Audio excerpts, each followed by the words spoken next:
افضل 2 گھوڑوں پر زین ڈال چکا تھا. سلیم نے ایک گھوڑے کی لگام پکڑ لی. مجید نے دوسرے گھوڑے کی باگ پکڑتے ہوئے کہا, چچا خدا کے لیے تم یہیں ٹھہرو, میں اور سلیم فجو کو ساتھ لے کر جاتے ہیں. رحمت علی نے آپ دیدہ ہو کر کہا, مجھے ضرور جانے دو. افضل نے جواب دیا, نہیں آپ گھر چلیں, ہمیں اب صرف آپ کی دعاؤں کی ضرورت ہے. سیٹھ رام چند کے گاؤں میں سکھ جمع ہو رہے ہیں. ہمارے گاؤں سے بھی چند سکھ وہاں چلے گئے ہیں. شیر سنگھ میرے ساتھ وعدہ کر کے گیا تھا کہ اگر انہوں نے کسی شرارت کا ارادہ کیا تو ہمیں فوراً اطلاع دے گا, لیکن وہ ابھی تک نہیں آیا. کرپانوں اور برچھیوں سے مسلح 1000 کے قریب سکھ درختوں کی چھاؤں میں بیٹھے سیٹھ رام چند کی تقریر سن رہے تھے. سیٹھ رام چند تقریر کر رہا تھا, میرے سکھ بھائیوں, تم پنجاب کے شیر ہو. تمہیں اس بات پر خوش نہیں ہونا چاہیے کہ پنجاب کے چند ضلع تم کو مل گئے ہیں. اس علاقے کو خالصتان بنانا اب ہمارا کام ہے. بہادروں, ہمت کرو.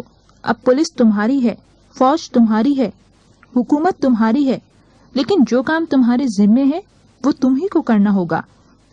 اگر تم نے حملہ نہ کیا تو کوئی اور جتھا رحمت علی کے گھر سے ڈونیاں لے جائے گا اور تم منہ دیکھتے رہ جاؤ گے. مہندر سنگھ نے ہاتھ بلند کرتے ہوئے کہا, بھائیوں, تمہیں گرو گرنتھ کی قسم, میری بات سن کر جاؤ. میں نے 3 مہینے تمہارے گھروں پر مسلمانوں سے پہرا دلوایا ہے. میں تمہارا دشمن نہیں, اور اگر میں تمہارا دشمن ہوں تو سیٹھ رام چند تمہارا دوست نہیں ہو سکتا. چرن سنگھ نے کہا, بھائیوں, یہ مسلمانوں کا طرفدار ہے, اس کی باتیں مت سنو. مہندر نے کہا, سردار جی, میں مسلمانوں کا طرفدار نہیں, بلکہ میں ہندوؤں کے ہاتھ میں کھلونا نہیں بننا چاہتا. چرن سنگھ نے کہا, ہم ایک آدمی کی وجہ سے پنت کا فیصلہ رد نہیں کر سکتے. آج سارے پنجاب میں لڑائی شروع ہو چکی ہے. اگر ہم بیٹھے رہے تو پنت کے سامنے کیا منہ لے کر جائیں گے. چرن سنگھ نے غصے سے کانپتے ہوئے اپنا پستول نکال کر مہندر کی طرف سیدھا کر دیا. ہم اس گاؤں میں اپنی بے عزتی کروانے نہیں آئے. چرن سنگھ کا پستول مہندر کے سینے کو چھو رہا تھا اور تماشائی چلا رہے تھے, گولی چلا دو سردار جی, یہ بزدل ہے, یہ غدار ہے, یہ پنت کا دشمن ہے. گھوڑوں کی ٹاپوں کی آواز سنائی دی اور لوگ اٹھ اٹھ کر شہر سے آنے والی پگڈنڈی کی طرف دیکھنے لگے.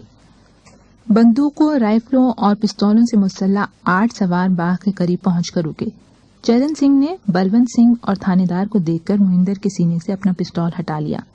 تھانے دار اس علاقے میں سکھوں کا جتھے دار تھا. اس نے گھوڑا آگے بڑھاتے ہوئے کہا, تم ابھی تک یہاں کیا کر رہے ہو؟ ہم 2 گاؤں صاف کر کر آئے ہیں اور تم آرام سے بیٹھے ہوئے ہو. چند آدمی علی اکبر کے زخمی ہونے کی خبر سن کر ہسپتال میں جمع ہو چکے. کمرے میں سلیم اپنے باپ کے بستر کے قریب کھڑا تھا. کوئی 10 منٹ کے بعد علی اکبر نے ہوش میں آ کر آنکھیں کھول دی اور سلیم اور مجید کو دیکھنے کے بعد اس کے ہونٹوں سے نحیف آواز نکلی, بیٹا گھر جاؤ, وہ حملہ کریں گے, وہ ضرور حملہ کریں گے. اب وہ تمہیں یہاں نہیں رہنے دیں گے, لیکن سکھوں کو جاتے جاتے یہ ضرور بتانا کہ تم مسلمانوں کی اولاد ہو. مجید خاندان کی عزت بچانا. اب تم جاؤ, خدا کے لیے جاؤ. جانتے ہو سب سے پہلے میرے سینے پر گولی کس نے ماری تھی؟ وہ میرا ہم جماعت تھا, لیکن وہ ایک سکھ تھا. سکھ اسی طرح دوستی کا حق ادا کرتے ہیں. لیکن ہمیں پاکستان مل گیا ہے, اب ہمیں کوئی نہیں مٹا سکتا.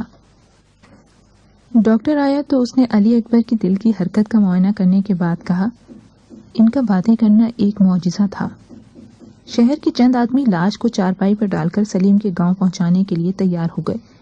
وہ ابھی اسپتال کے احاطے سے باہر نکلے تھے کہ فجو سر پر گھوڑا دوڑاتا ہوا آیا اور بلند آواز میں کہا, سکھوں نے گاؤں پر دھاوا بول دیا ہے.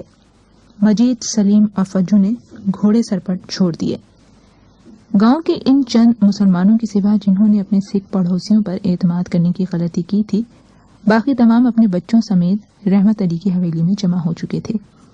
جتھے دار نے بلونت سنگھ سے کہا, اب اس فوج کے سردار آپ ہیں, مجھے شام تک آپ کی رپورٹ پہنچ جانی چاہیے. ہاں بھائی, اس گھر کے مال میں ہمارا بھی حصہ ہے, آپ فکر نہ کریں, ہم سب کچھ آپ کے پاس لے آئیں گے, آپ جس طرح چاہیں تقسیم کریں. میرا مطلب خوبصورت مال سے ہے. سردار جی, مجھے صرف ایک چاہیے, باقی سب آپ کی ہیں. بلونت سنگھ نے جتھے کو مختلف ٹولیوں میں تقسیم کرنے کے بعد ہدایات دی. بلونت سنگھ نے ایک ٹولی کو سکھوں کے محلے سے پھاٹک کی طرف سے حملہ کرنے کا حکم دیا. گلاب سنگھ برچی لیے گاؤں سے نمودار ہوا اور ان کا راستہ روک کر کھڑا ہو گیا. بلونت نے 2-3 قدم پیچھے ہٹ کر اپنی رائفل سیدھی کرتے ہوئے کہا، تمہاری یہ جرت؟ اندر سنگھ لاٹھی ٹیکتا ہوا گلی سے نمودار ہوا۔ گلاب سنگھ نے اپنے دادا کی طرف دیکھتے ہوئے کہا، بابا جی یہ ہمارے گاؤں پر حملہ کرنے آئے ہیں۔ اندر سنگھ نے کہا، یہ سکھوں اور مسلمانوں کی لڑائی ہے۔ آج تک مجھے یہ تانا دیا جاتا تھا کہ میں رحمت علی سے ڈرتا ہوں، لیکن آج کے بعد مجھے یہ تانا کوئی نہ دے سکے گا۔ چودھری رحمت علی چند آدمیوں کے ساتھ چھت کی منڈیر کی آڑ میں بیٹھا ہوا تھا۔ وہ اندر سنگھ کی آواز سن کر فوراً اٹھا اور منڈیر کے پاس جا کھڑا ہوا۔ افضل نے آواز دی، ابا جان بیٹھ جاؤ، پیچھے ہٹ جاؤ، ان کے پاس بندوقیں ہیں۔ اس نے بے پرواہی سے جواب دیا، مجھے کوئی نہیں مارے گا، میں نے کسی سے برائی نہیں کی، مجھے بات کرنے دو۔ رحمت علی نے نیچے جمع ہونے والے سکھوں کی طرف دیکھتے ہوئے کہا، ہم نے تمہارا کیا بگاڑا ہے؟ ہم نے تمہارے گھروں پر پہرا دیا ہے۔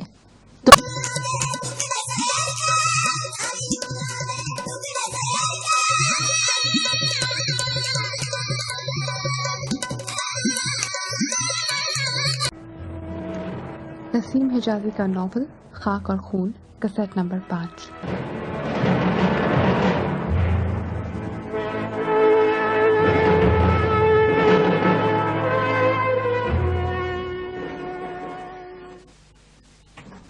بلونت سنگھ نے کہا، دکن، بھوپال اور جوناگڑھ ہماری جیب میں ہیں، ہم صرف کشمیر کے متعلق سوچ رہے ہیں۔ یہ نقشہ اپنے ساتھ لے جاؤ، پھر کسی دن کہو کہ تم نے کسی الو سے نہیں آدمی سے بات کی تھی۔